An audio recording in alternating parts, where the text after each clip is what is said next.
Hey everybody, it's Leroy from Leroy Gaming, and today I am bringing you my Starfield Tech Skill Guide. In Starfield, you only get one skill point per level, but there are hundreds of skill ranks in the game and no way to respec.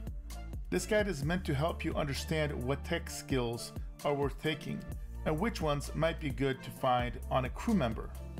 In this guide, you will learn not only what skills are good, but also which ranks within each skill are worth your time. So drop a like if you find this video helpful as you join me for a look at tech skills in Starfield.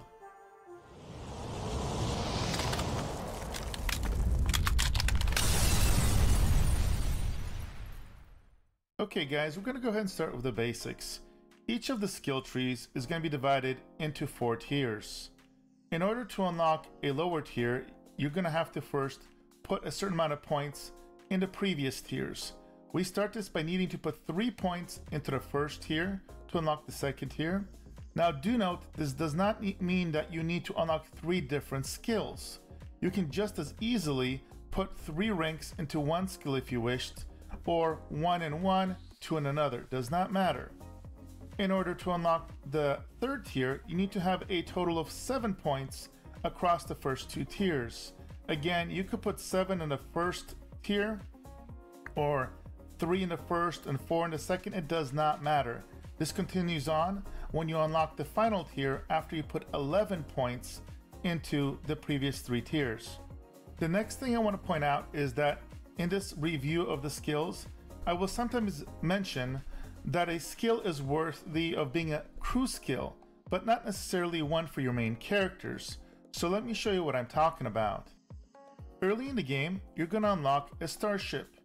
And once you get that, you're going to be able to assign different companions to your ship. When you do that, certain skills that are ship related will light up.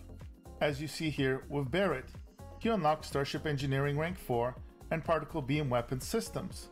So as you will see in my reviews, sometimes a skill is worthy of going on a character like Barrett and allows you to save points on your own design. So you would equip him to your ship as opposed to wasting those 7 points yourself. The final concept I want to explain for the tech skills is something called targeting. You will notice that numerous skills will mention targeting mode.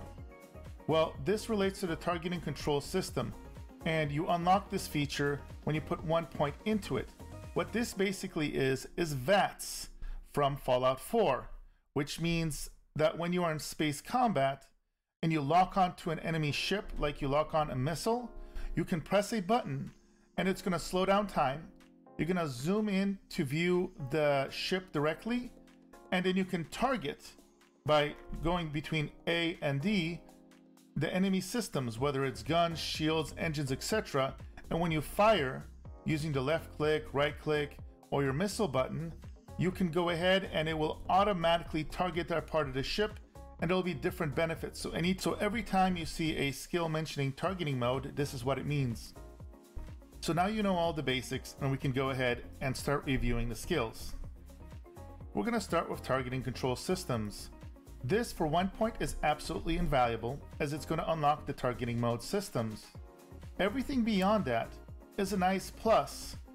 The second rank I find extra useful because it makes it so that enemies fire at you 25% slower, potentially lowering the amount of damage that you are going to take by a significant amount. Rank 3 and 4 are nice to have, but I'm not sure if they're worth your valuable points. Definitely not as valuable as rank 1 or even rank 2. Security is the next skill we're going to look at, and this one is a must-have. I recommend you get this right away and level it up as quickly as you can. You're going to find master level locks even rather early in the game if you take some side missions. Similar to Fallout 4 or any of the Fallout games, you're going to find locked doors and locked chests everywhere, and it's your key to a ton of legendary loot. So I highly recommend going through rank 1, 2, and 3. Rank 4, honestly, I do not think is worth it because it does not unlock another tier of locks, and this is kind of a lazy point, but it's better suited elsewhere.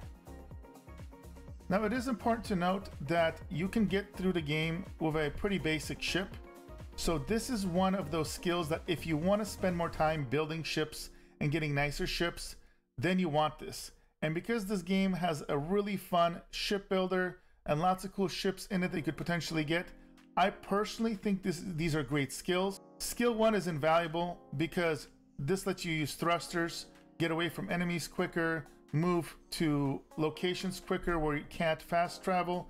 Very, very useful. Rank 2 is really just a prerequisite for rank 3 and 4, which lets you unlock ships that are rank B and class C.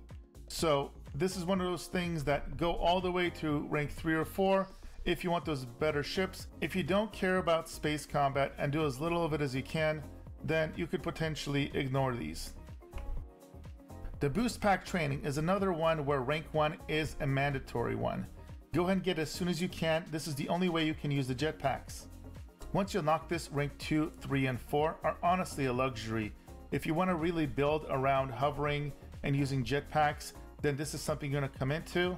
But if you're mainly running around and don't care as much about it, then you can just get rank 1 for basic utility and ignore the rest. Ballistic weapon systems, it's all about ballistic guns on your ship.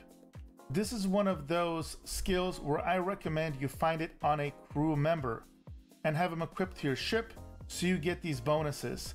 Otherwise, I don't think these are nearly as valuable for you to have on your ship, especially since it forces you to only use one type of weapons to get these benefits. So keep it to your crew members, in my opinion. We start tier 2 of the skills of energy weapon systems. And similar to the ballistic systems, this is something I recommend you find on a crew member if you want to use it. I do not think these are worth your skill points. Next, we have engine systems. This is a skill where it's very top heavy. So the first 3 skills I don't think are that universally useful.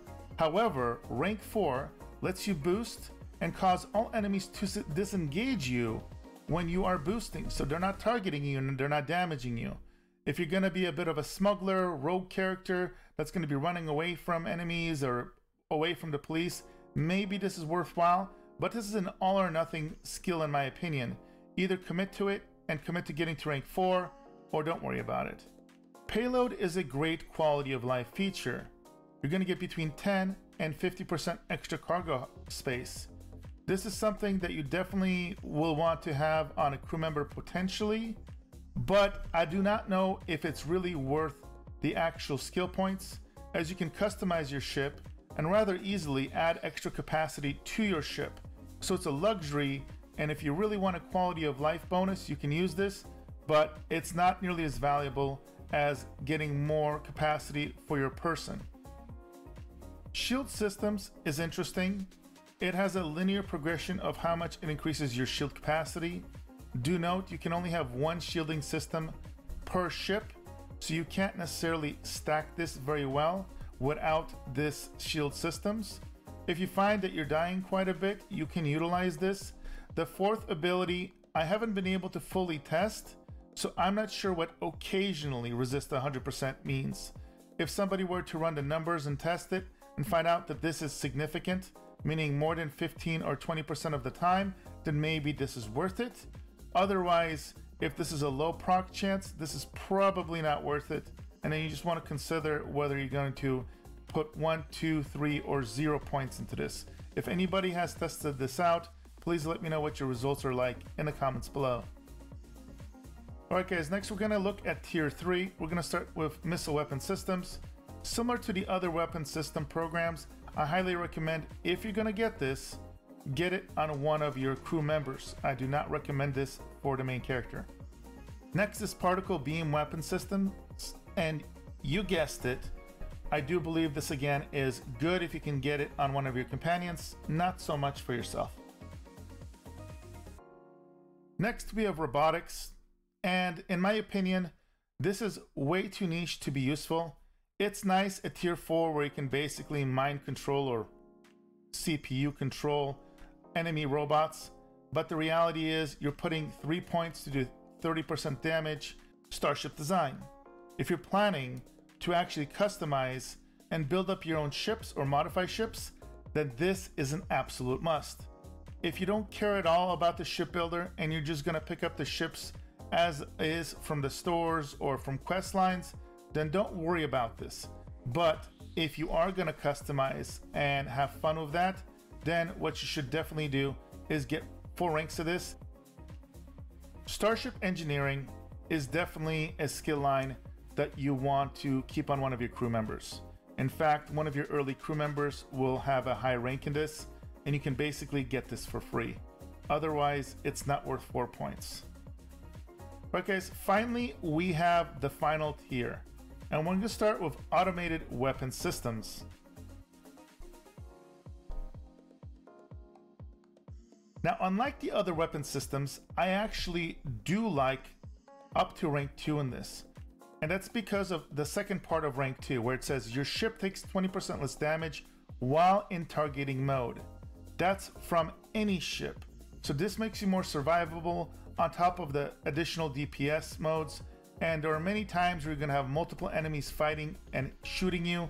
So if you're taking less damage from all those, this is very, very beneficial. The extra crit damage and extra damage to subsystems across rank 3 and rank 4 are a nice luxury if you really want to go all out, but I would probably say pick up rank 1 and 2 in this one, and that's it. Next, we have boost assault training, and this is going to be either great or not that useful. So rank 1 is always useful if you're boosting at all, because nearby enemies are going to take damage when you boost and have a chance to catch fire. Rank 2 is going to give a knockdown effect possibility. And then rank 3 and 4 is all about specializing if you want to shoot from the air, because it's going to give you basically the ability to hover in place. And then most importantly, you're going to go in slow motion and be able to aim more effectively. So if you want to go for a hover sniper, this is really, really worth it.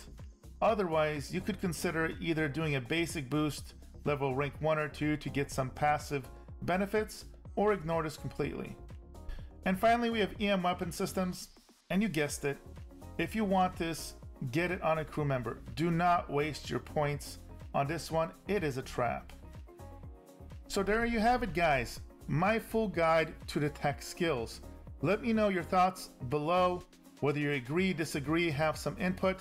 I'm going to be releasing a guide like this for each one of the skill trees over the next couple days, so look forward to those and make sure to subscribe to be notified when they go live.